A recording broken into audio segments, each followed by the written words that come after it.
hood educated? I'm glad you made it.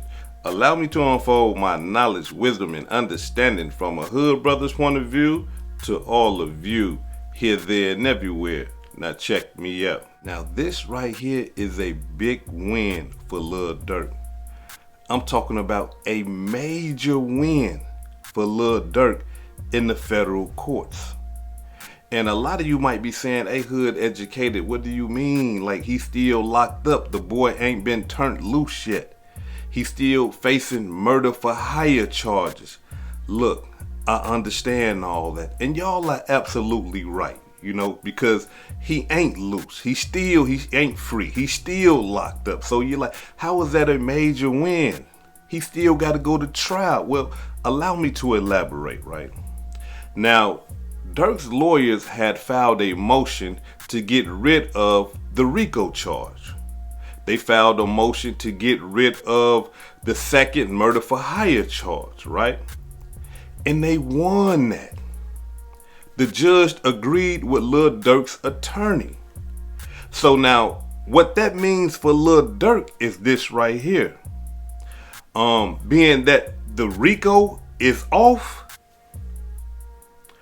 the prosecution cannot use the things that they were trying to use to convict him. And what I mean by that is this right here. Gang history. I'm talking about decades upon decades of gang history. Not just gang history though, but violent gang history. The prosecution can't use that no more. All the crimes that members of OTF has committed, they can't use that against Lil Durk. Possibly the rap lyrics that they trying to connect to crimes, I don't believe that they can use that as in a RICO type formation. You see what I'm saying? As far as, Durk being the leader of a criminal organization, they can't use that no more. All that is out the window. All the stuff that the prosecution planned to use to prove to a jury that Durk and OTF is a criminal enterprise, they can't use that no more because the RICO is off the table. The judge said, no, this is not a RICO case. You're not finna use the RICO doctrine for a murder for hire case. And the judge, he shut that out. So that's a big win because look, again, we must understand when you're dealing with a RICO, right? Let's just say that Durk is the boss of OTF and he's sending people out to do hits. Not only that, these guys are doing stuff in the benefit of OTF, doing illegal and violent stuff for the benefit of OTF. They can't put that against him. They can't use that against him. This right here is a major win for Big Durk. In this case right here. And when I say Big Durk, I'm just saying not his father, but in this case right here, his lawyers, yeah, he Big Durk right now. He Big Durk. He doing his thing. His lawyers, they doing their thing. Because with that RICO, it makes everything so easy for the prosecution. But not no more. With the RICO gone, the only thing that the prosecution can present to the jury is things that are tying Durk to the alleged murder for hire plot that killed Lil Pop. That's it. They can't bring up no other stuff. They only can bring up everything that they got against Lil Durk and his co-defendants for that murder of Lil Pop. Nothing else. So they got to directly tie him in now. They can't tie Durk in just by saying, hey, he's the leader of OTF. He's the leader of this criminal organization, this criminal enterprise. They can't do that. They got to use specific evidence, tangible evidence, eyewitness evidence, material evidence, video footage evidence against Lil Durk, tying him to the murder of Lil Pop. And I'm here to tell y'all, that's going to be tough. That's going to be tough right there. Because the lawyers that he got a lot of that stuff that the prosecution has, it could be easily explained away. His toughest hurdle right now, dealing with this case with Lil Pop, is his own co-defendants. His homeboys. They are witnesses. They testifying against him. But the cold-blooded part about that, with the attorneys that he have, we're talking about gangsters here. We're talking about gangbangers. We're talking about potential murderers that are getting on the stand against Lil Durk, saying, hey, man, he the one put this thing together. And a good attorney can tell the jury, y'all believe these guys? These guys are convicted felons. This guy right here is convicted of murder. This guy right here got a gun charge. This guy right here is facing the death penalty, or he's facing life. Of course he's going to get up here and say, hey, it was him, so that he can go home. You guys are going to believe that? What type of credibility do they have? You see?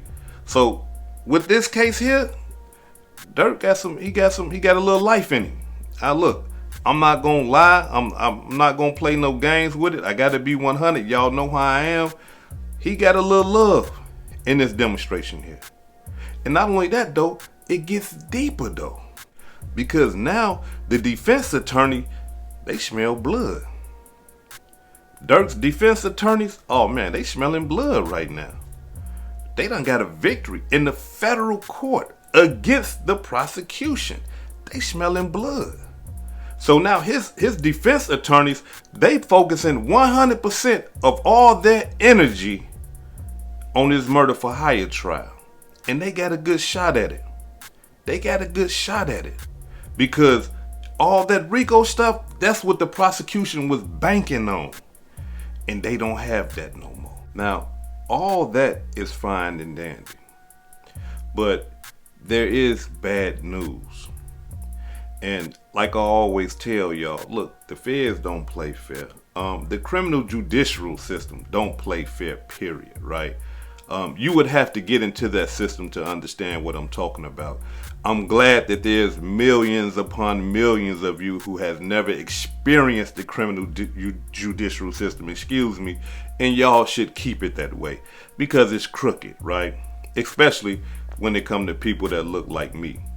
Now, in this situation here, although Durk had those major wins, which is a good thing for him in his defense, right? Because I believe that if Lil Durk is to return to his freedom, that he will be a changed man. He's starting to see who his friends are and how people are betraying him and turning their back on him and stuff like that. So he's going through the fire right now. He will be refined from this if he is released, right? But he got another hurdle he got to get over. And that hurdle is this right here, y'all. Even though all that RICO stuff won't be used in this initial trial that should be going on, August of this year, he has another trial that he has to fight after this one. And that trial right there is the RICO trial. That trial right there is the Chicago Gang OTF Enterprise trial. That's the worst trial of all trials when you're dealing with the federal government. You see? And so the cold-blooded part about all this is that, look, they charged him with the murder for hire thing. They said, you know what? We want to make sure we got him. So they tried to include the RICO, and the judge said no. So they said, cool, fine. We'll charge him, or we'll file the RICO trial later on after we get done with this one. So depending on the result of this trial right here, if he gets found guilty and they give him life, I don't know if they will have the other trial, but let's just say that he gets found not guilty of the murder for hire. Then he got to face a RICO trial that's dealing with him and OTF.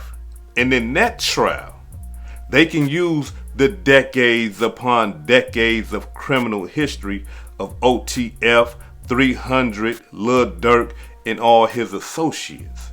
You see, in that trial, Durk will be liable for what happens with things that he didn't even do.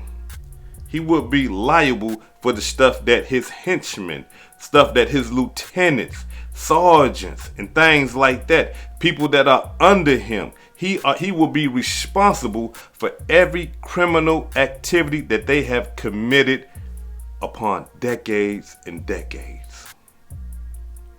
Cold-blooded demonstration. That's why you don't want to play in the streets. You do not want to play. You see how they doing this? Yeah, okay, the first one, all right, cool. Y'all got that, but we ain't done. Do you see how they playing? Now, a lot of you might say, that ain't fair. That's not right. They shouldn't be doing that. And you could be right. But this is the federal government. They do what they want to do. They ain't got to listen to you. They don't care how mad it might make you, how sad it might make you. They don't care if they taking you away from your children, your wife, your mama, your daddy. They don't care if your mother is sick and she about to die in 3-4 days. No. If your baby is in the hospital sick, about to die, they don't care about none of that.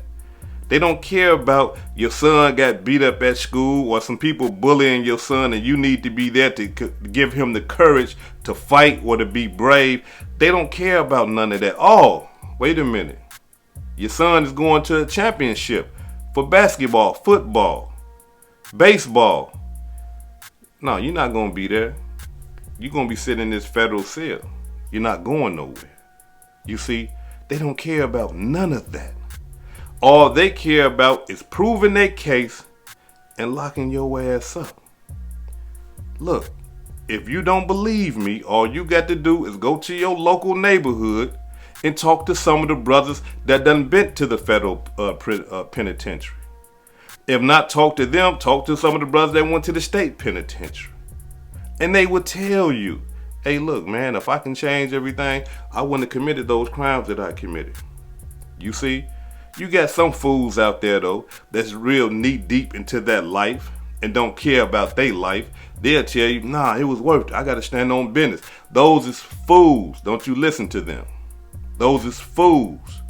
And if they will be honest with themselves, they will tell you the truth. But being that they got ego and pride, they going to continue to lie because they done destroyed their life and they don't mind destroying yours. So don't listen to no fool. Listen to those wise brothers, those wise sisters that been there and understand what they sacrificed. You see? No, don't listen to those goofballs, those fools, those dirt bags. They don't care about nothing. They don't care about going to jail. They don't care about getting shot, killed. They don't care that they can't make their own money. They don't care that they can go buy them a house or work a job, go to school, get a trade, and be a productive member of society. They don't care about none of that. They cool sleeping on somebody's couch. They cool borrowing somebody's car. They don't want nothing in life but to leech. So don't listen to them. Don't listen to them. Listen to those wise brothers that's going to tell you the truth, whether it hurts your feelings or make you feel good. You see? Listen to them. Now, like I said, in this situation right here, a lot of people might say it's unfair, but they don't care. They don't care about no fairness or none of that type of stuff. To them, it is fair. Like the judge said, hey, look, you're not going to do that in this trial. But the other trial, hey, it's all fair game. You see what I'm saying? So it makes you think like, wait a minute. If it's not good for this trial, right?